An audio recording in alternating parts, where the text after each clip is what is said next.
बिहार की कई सार्वजनिक सभाओं को संबोधित करने के बाद और बिहार की जनता से वैसे तो निरंतर हमारा संवाद चलता ही रहता है और चुनाव के दौरान भी मैंने लोगों से हालात लिए। यह स्पष्ट है कि यहाँ पर एनडीए की 2/3 मेजॉरिटी से सरकार बनने जा रही है। सर, आप लगातार जनसभा को संबोधित करते हैं, तेजस्वी यादव करें कि बीजेपी अपने सारे बड़े नेताओं को फिल्म उतार दिया, फिर भी बिहार में बदलाव होने जा रहे हैं। नहीं, ये दावा करने दीजिए उनको। मैं मानता हूं उनका यह दावा पूरी तरह से बेबुनियाद है, वह निराधार है। फैसला जनता को करना है और बिहार की जनता ने मन बना लिया है और मन इसलिए बनाया है कि पिछले 20 वर्षों में जिस तरीके से विकास को गति दी है यहाँ नीतीश कुमार जी ने, यह बात सबके चित्त में बैठी हुई है। सब लोग ये मानते हैं कि अराजकता और जंगल राज की स्थिति से किसी ने अब तक काफी हद तक उबारा है इस बिहार को, तो नीतीश कुमार ने उबारा है, एनडीए की सरकार ने उबारा है और आगे भी इस काम को आगे बढ़ाने का कोई काम कर सकता है और पूरे भारत में ही नहीं बल्कि अंतर्राष्ट्रीय जगत में बिहार की प्रतिष्ठा को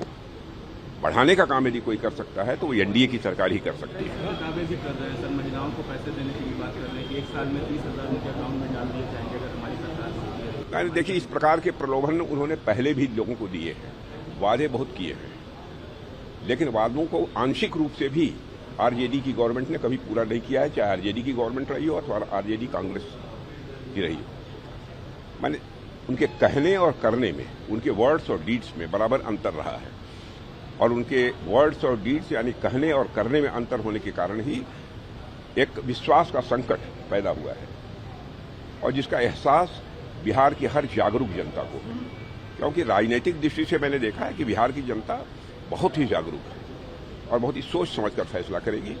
और यहाँ पर 2/3 क्लियर मेजॉरिटी के साथ, 2/3 मेजॉरिटी के साथ यहाँ पर एनडीए की गवर्नमेंट बनेगी। राहुल गांधी कह रहे हैं कि महागठबंधन की सरकार बन रही है और भारतीय जनता पार्टी लगातार वोट चोरी करने का काम कर रही है। देखिए, अब ऐसा है ना कि ऐसे अब शब्दों का प्रयोग तो वही कर सकते हैं और उनके द्वारा तो इसके पहले भी बराबर इसी तरीके की बेबुनियाद और निराधार बातें। एक लाख सवाल की एनडीए की तरफ से लगातार विकास की बात करी जा रही है, लेकिन जंगल राज पर ज्यादा फोकस क्यों करना पड़ रहा है? देखिए, ऐसा है, विकास तो हुआ है, इस सच्चाई को कोई नकार नहीं सकता। सेंटर में भी मोदी जी के नेतृत्व में गवर्नमेंट आने के बाद जितनी तेजी से देश का विकास हुआ है, जो हमारा भारत 2014 में अर्थव्यवस्था के आकार, इकोनॉमी की साइज के मामले में दुनिया के देशों में 11वें स्थान पर था, वह जंप लेकर आज 4थे स्थान पर पहुंच गया है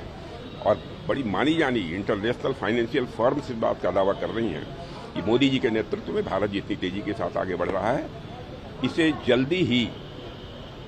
इकोनॉमी की साइज के मामले में, माने अर्थव्यवस्था के आकार के मामले में दुनिया के देशों में तीसरे स्थान पर आने से कोई रोक नहीं सकता।